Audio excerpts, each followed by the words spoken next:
Good morning. Welcome to Walk by Faith. I'm Abigail Knott. Please like, subscribe, ring the bell for notifications, and share. So today we're going to talk about diving into the prophets, and we're going to continue in Isaiah 9, verse 12. In the English Bible, it's 13, and to 16, verse 17. Sorry, it's to 16, which is 17 in the English Bible. Yet the people do not turn to the one striking them. They don't seek Adonai Tsevaot. Therefore Adonai will cut off Israel's head and tail, tall palm frond and lowly reed in a single day. The old are the honored, and the honored are the head, while prophets teaching lies are the tail. For those leading this people lead them astray, and those led by them are destroyed. Therefore Adonai takes no joy in their young men, and has no compassion on their orphans and widows. For everyone is ungodly and does evil. Every mouth speaks foolishly. Even after all this, his anger remains, his upraised hand still threatens. Okay, so after all of this, it describes God as striking the Israelites. God is the one that's striking them.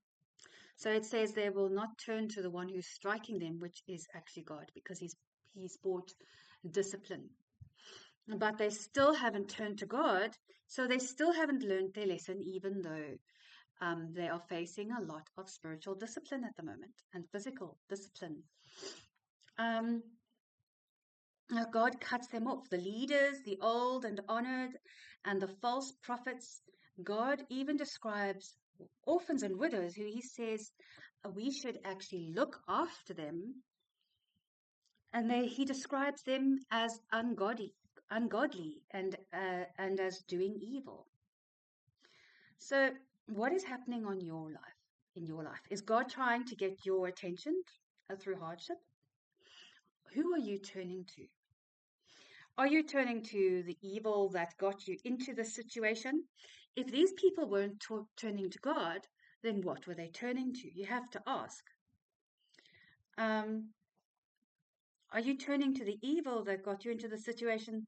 It's like going to the doctor, being diagnosed with flu and then kissing someone who has flu in order to heal.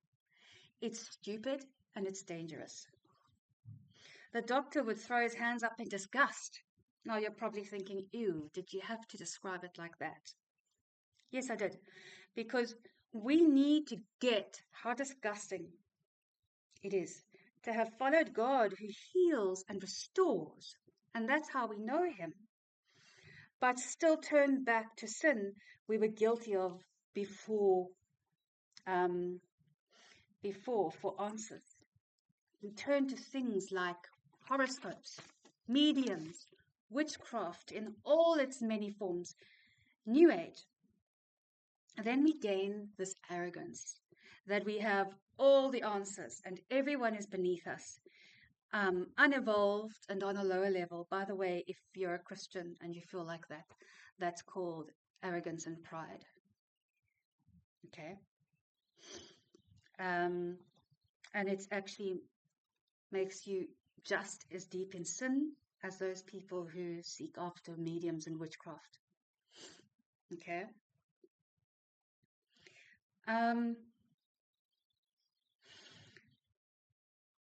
Yeah. So I was going to say that, but I can't say that anymore. Okay. So in hard times, we really need to learn to go to God. Not the enemy who walks around like a roaring lion, seeking people to devour. So that's what he does. And he feeds us all sorts of information, even day to day, that are actually, that's actually deceptive and evil. And we take in that information and then we speak that information out. We are actually agreeing with the enemy, not with Jesus. Yet we go to church and we speak all these holy things, but we go home and we consume media that is spreading hate, that is spreading lies, that is, and we don't use our discernment with what we listen to, there is a danger in that. There are some churches who actually don't like media at all because of all the lies and the just the fake stories that get thrown around, and I don't really blame them. I feel like my church is one of those churches. It's like they it's like they don't want people to be deceived by the lies, so they just kind of don't really consume any news media, which I understand, but also we need to know what's going on in the world so that we can pray into it.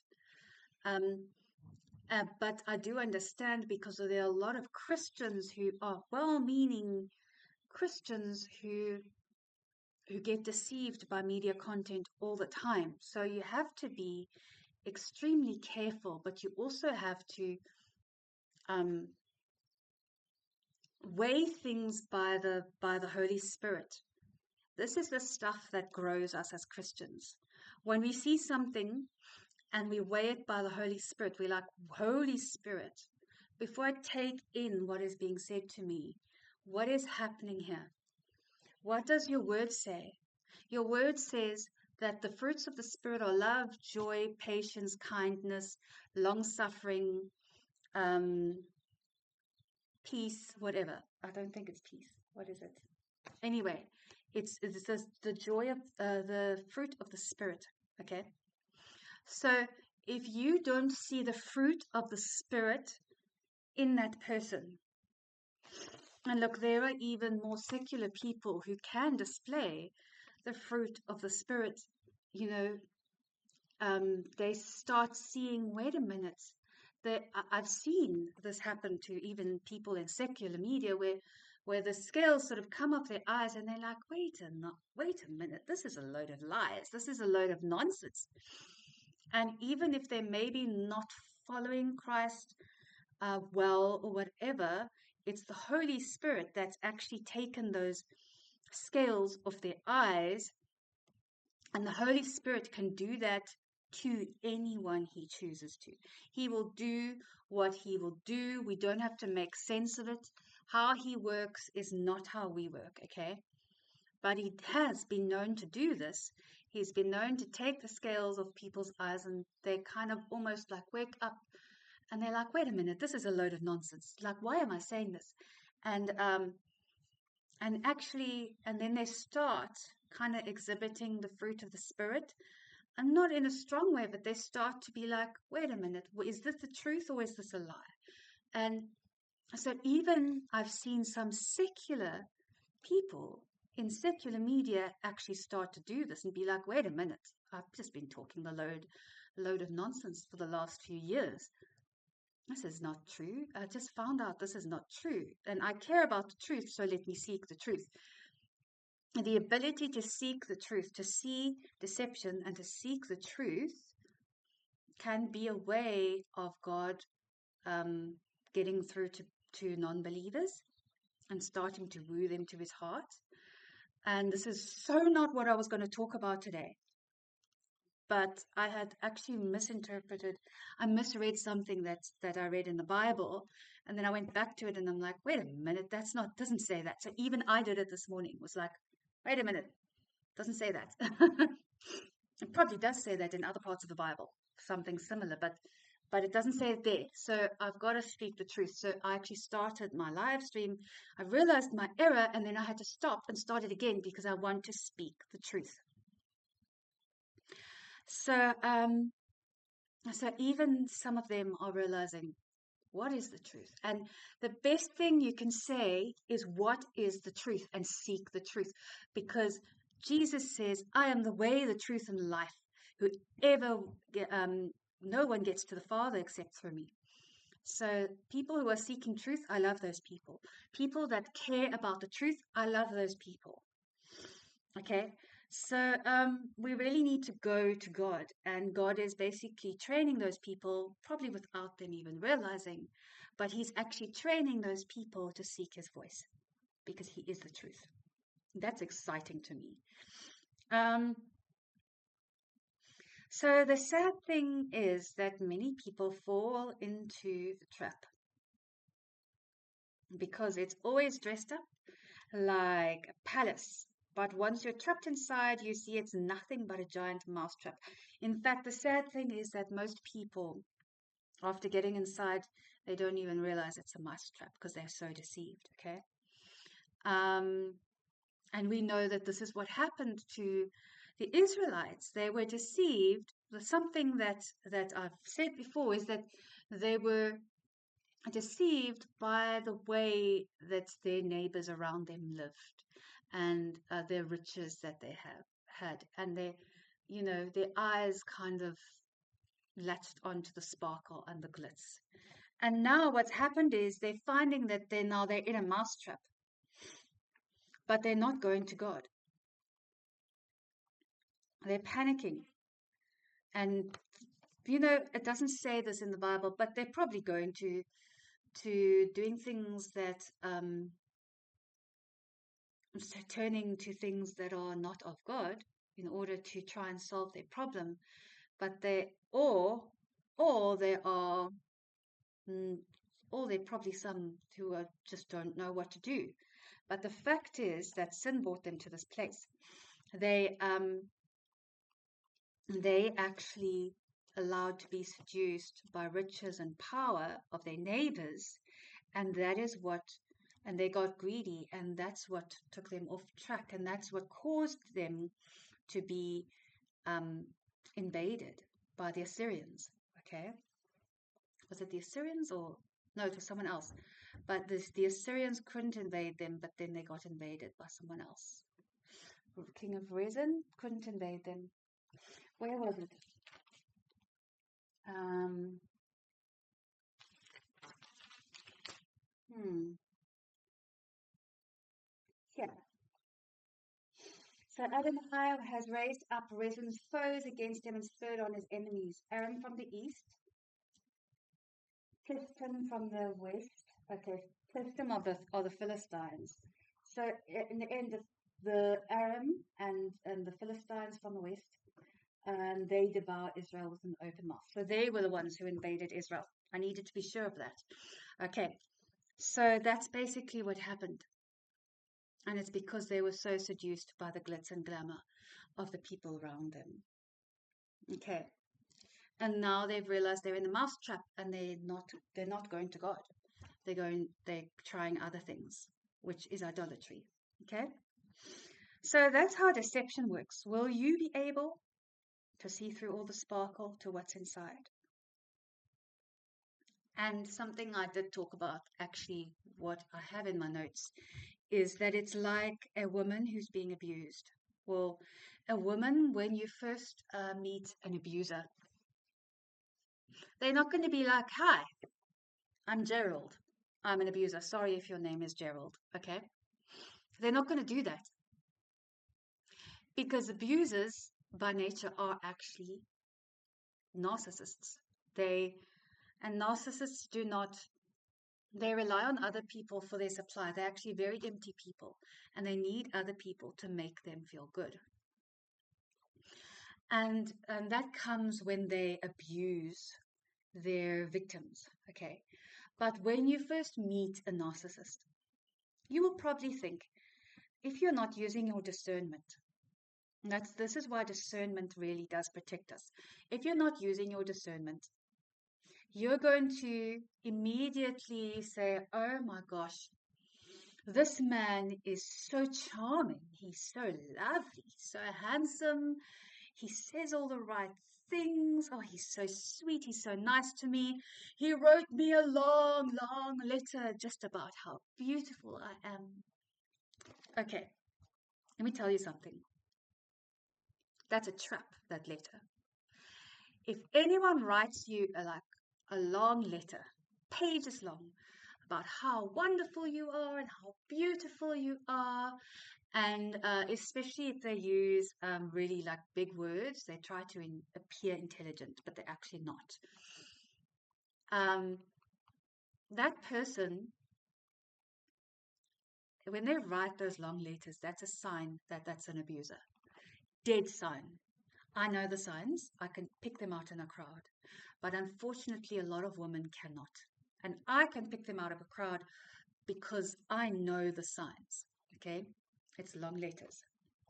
Now, they might say nice things to you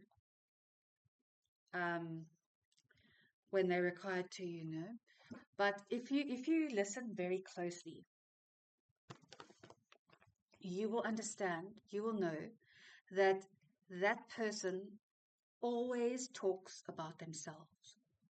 They always tell stories about themselves, about how wonderful they are and about how they did this great heroic thing, and it's all about them feeling good. So they will tell you, in order to get you to like them, they will tell you all sorts of stories about how wonderful they are. It's the same every time. I met someone recently who is like that, and I have tried to stay away from that person, far away, because immediately I was like, that person could very well be an abuser. And unfortunately, this person was like quite interested in me, and I was just not having it. Not having it, because I can see right through that person. And also these people, they'll never be real with you. They'll never admit that, oh, I made such a mistake the other day. I felt like such an idiot. They will never do that because they need to feel good about themselves. Okay, it's all about them. They might say something nice to you, but it's to make you think that they're nice. They're giving you a compliment is not just because they like you and they want you to be happy and to feel special. It's not about you. It's actually about them. It's about, now I've given you a compliment, so therefore you think I'm a great person, and now that makes me feel better.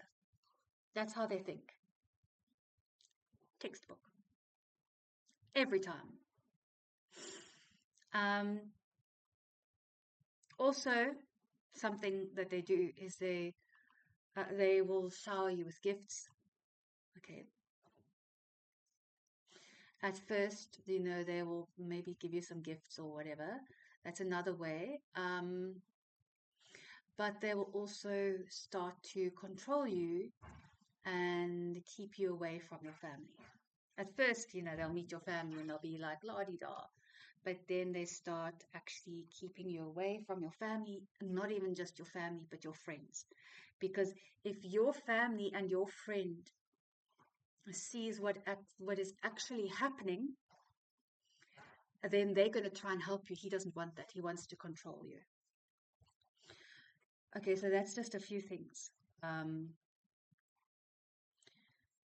Also, it's all about the shows for them. They will come and they will kind of really put on a show about how wonderful they are. Yeah, it's just all a show. There's no substance there. There's nothing deep there that you can actually connect with. They will try to make you think that, but once you're married, then you really realize how horrible they are, how terrible they are. And the thing is, us as women, if we are naive and don't have a lot of life experience, then we're going to look at that and be like so seduced by that, just so happy and just charmed. That's their plan. Then when you're married, they show their true colors and they start beating you, they start emotionally abusing you, financially abusing you. This is what happens. You get blinded by the glitz, by the words that are so empty. They are so empty. So it's the same every time, okay? And just that's an example of how women actually get into abusive relationships. They believe everything that the man is saying and they don't know the man well enough. Okay. So, yeah. So basically, we need to be able to look deeper. We need to be able to look deeper into a situation. Whatever we are told, we need to weigh it. We need to pray about it. We need to seek the word. we need to ask ourselves, do these people have the fruit of the Spirit? Are they displaying the fruit of the Spirit? And let us not be like the Israelites, who are basically who did they didn't turn to God. So who did they turn to? Or did they turn to other gods? Did they turn to the gods of their oppressors? The people who were actually oppressing them. And did they do that? I mean, God got angry, and He even described orphans and widows as being evil, as doing evil. And he there's all sorts of verses throughout the Bible that just say how we must look after orphans and widows, but He even includes orphans and widows in this, that they even been doing evil. So, I mean, it was pretty bad. It was bad enough for Him to get angry with them, and He actually ends verse 16, which is 17 in the English Bible, by saying, even after all this, His anger remains. His upraised hand still threatens. So then the next part is about what else, the other way in which He's going to discipline them. Yeah, so basically the message is, let's put Him first. Let's go to Him first. And it's something that I am learning also, is that when something goes wrong, go straight to God. Especially with, I mentioned the other day that I have suffered with crippling depression and anxiety, and more and more lately, just because of the fellowship I've had at the church that I am at, and just a lot of plain speaking and honest talking among ourselves about even things that we don't get to right. I've learned through that relationship to go straight to God if I feel anxious. And He's always waiting with His arms wide open. He's always waiting to comfort me. And He always comes through. So yeah, I hope that made sense, because as I said, I had to change what I said because I misunderstood what I read in the Bible. But hopefully you got something from that. And yeah, please like, subscribe, ring the bell for notifications, and share. It really does help. Thanks. Bye.